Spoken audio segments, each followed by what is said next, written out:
የፓናል ውይይት ዝግጅታችን ነው።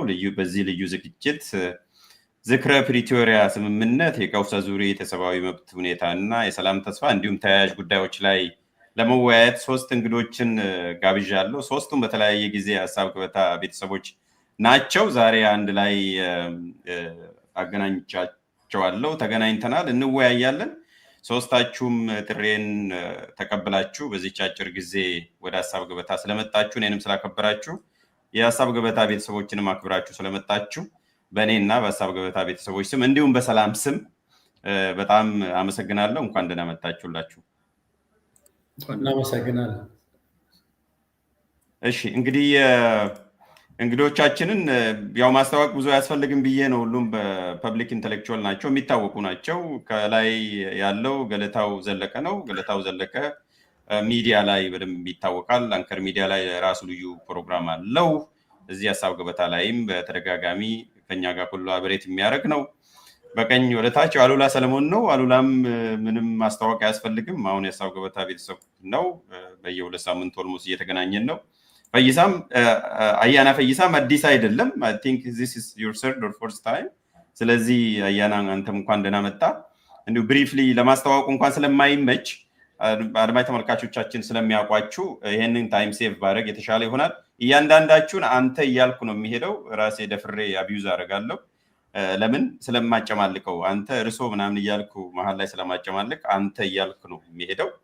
ፕሮባብሊ ለሁለታችሁ ችግር የለውም። እንግዲህ ገለታው አንተ እያልኩ ካስቀየምኩ ከወዲሁ ተገቢ ነው። አንተ ነው የሚያስፈልገው ሁላችንም።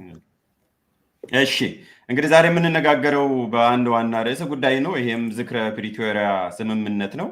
ፕሪቶሪያ ስንል ስለ ከተማ አይደለም፣ ስለ ስምምነቱ ነው። በአጭሩ ለመጻፍ ነው። ስለዚህ ዝክረ ፕሪቶሪያ ስምምነት ይሄም ማለት ዛሬ ትላንትና ወዲያ ነው። ኦፍኮርስ የዛሬ 3 ዓመት ኖቬምበር 3 ላይ በፌደራል መንግስትና በህወሓት መካከል ወይም ቲዲኤፍ መካከል የነበረው ጦርነት ወይም በአጭሩ የትግራይ ጦርነት ያበቃበት ነው። ኖቬምበር 4 ጀምሮ ኖቬምበር 3 ላይ ያበቃበት ነው። ያን ደግሞ ያበቃው እንዲያበቃ ያደረገው በፕሪቶሪያ ከተማ የተደረገው በተለምዶ የፕሪቶሪያ ስምምነት ተብሎ በሚጠራው የዘላቂ ተኩስ ማቆም ስምምነት ነው። ወይም ስክሪኑ ላይ የምታዩት በግራ በኩል ይሄ ነው ስምምነቱ፣ የመጀመሪያው ፔጅ።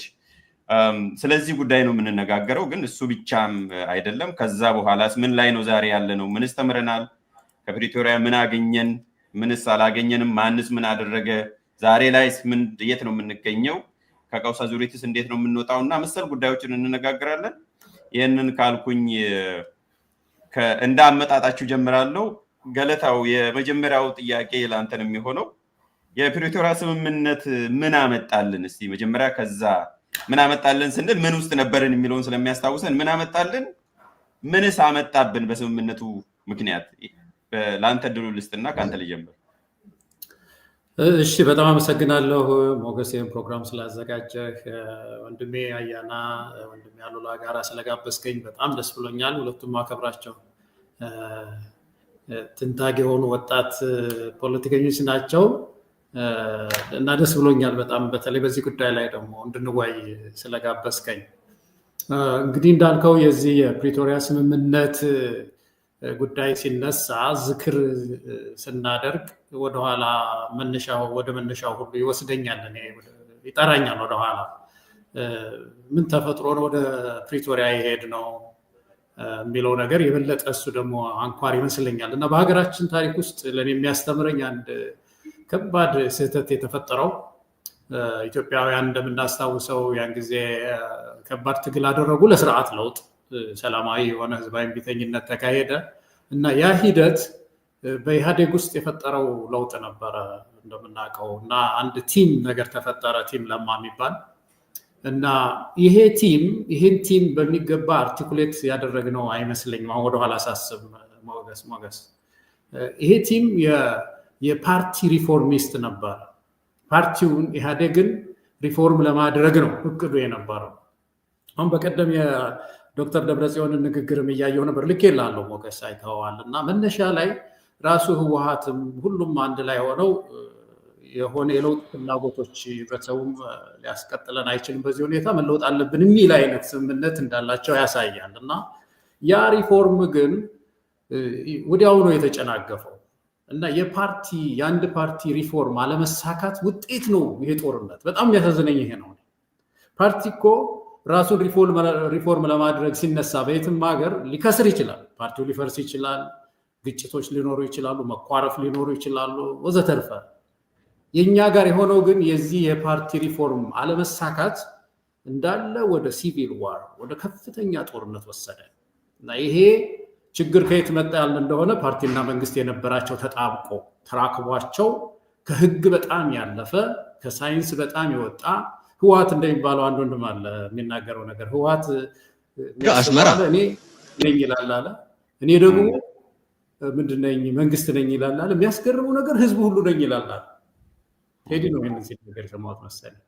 በዚህ እምነት የነበረ ፓርቲ ነው። ኢህአዴግም የተገነባው እንደዚህ አይ ቲንክ ቤት ውስጥ አለው መሰለኝ ራሱ አሉላ እንደዛ ያገለጸው በዚሁ ሚዲያ ባለፈውና ተመልከት። ይሄ እምነት በሁሉም ውስጥ ነበር። በኢህአዴግ አባላት በኢህአዴግ ፓርቲ ውስጥ ያሉት በሙሉ እንደዛ ነው። ብአዴንም እንደዛ ነው። ስለዚህ ይሄ እንደዚህ አይነት ፓርቲ ራሱን ሪፎርም ለማድረግ ሲነሳ ኢሚዲየትሊ ሲወድቅ ችግሩ የቤቱ አልሆነም። የፓርቲዎች ጣጣ አልሆነም። በቀጥታ ሶስቱ ማለትም እነዚህ ከህወሓት ውጭ የሆኑት መነሻ ላይ እንደውም የተጋጩበት ነገር የምታውቁት ነው። ወደ ውህድ ፓርቲ እንሁን አንሁን የሚለው ላይ ቲም ለማ ተናግረውታል። አይ ይሄ ጊዜውን አይደለም፣ ወደፊት አስበንበት ነው፣ ህገ መንግስት ለውጥ ያስፈልገዋል ወዘተ የሚሉ ትርምሶች፣ የሀሳብ ትርምሶች እያደጉ መጡና ህወሓትም ወደ መቀሌ ሄደ። እነዚህ ደግሞ ሶስቱ ጊዜያዊ ክበብ ፈጠሩ። ፌዴራል መንግስቱን ታንክና ባንኩን ተጠቀሙበት ለልዩነታቸው። ህወሓት ደግሞ የትግራይን ህዝብ ቀሰቀሰበት እና የዚህ የፓርቲ ክሽፈት የለውጥ ክሽፈት ያንን ሂውጅ ሲቪል ዋር ማለት በጣም ያሳዝነኛል እንዳንድ ኢትዮጵያዊ። ይሄ በጣም ትልቅ ችግር ነው እና ይሄ ጉዳይ ምን አመጣ? በኋላ እንግዲህ ብዙ ህዝብ ብዙ ዕቃ ሰበሩ፣ ብዙ ችግር ተፈጠረ፣ ህዝብ አለቀ እና መጨረሻ ላይ ወደ ፕሪቶሪያ ስምምነት ሄደን መጣ ተባለ እና ለእኔ የፕሪቶሪያ ስምምነት ፕሪያምብሉን ቅድም እያነበብኩ ነበር እንደገና። ፕሪያምብሉ ላይ አንድ አንቀጽ አለ። ምን ይላል? ሪአፊርም የምናደርገው ሁሉንም ችግሮች ፖለቲካዊ መንገድ ለመፍታት ነው ይላል። ችግሮችን ሁሉ ፖለቲካዊ በሆነ ሰላማዊ በሆነ ፖለቲካዊ በሆነ መንገድ በዲያሎግ ለመፍታት ነው የሚለው። ግን ይህን ፕሪቶሪያን ሳስብ ሞገስ አሁን በእርግጥ ህወሓትም በፌዴራል መንግስትም በኩል ያለው አካል ተሸንፎ በዚህ እምነት ላይ የተመሰረተ ይሄን አንከር ያደረገ ፊርማ ነው የፈረሙት የሚለው ነገር ነው መሰረታዊው ነገር። ለእኔ አይደለም። ሁለቱም ደክመው ነበረ። እንደሚታወቀው ጦርነቱ ኃይለኛ ነበረ። በጣም ብዙ ህዝብ ነው በዛም በዚህም ያለቀው። ሁለቱም የማይቀጥሉበት ደረጃ ላይ ደረሱ። ስለዚህ አማራጭ አልነበራቸውም፣ ፈረሙ እና በመሀል ደግሞ ይኸው እንግዲህ ሌላ አሁን በኋላ እንመጣበታለን ሊቀለብሱት እየሄዱ ነው ያሉት እና ወደኋላ ፕሪቶሪያን ሳስብ እነዚህ ኪሳራዎች ወደ ህሊና ይመጣሉ። የሌሎች ወንድሞችን እድል እንትን እንዳልን ለጊዜው እዚሁ ላይ ላቁምና በኋላ በዝርዝር እንወያይበት።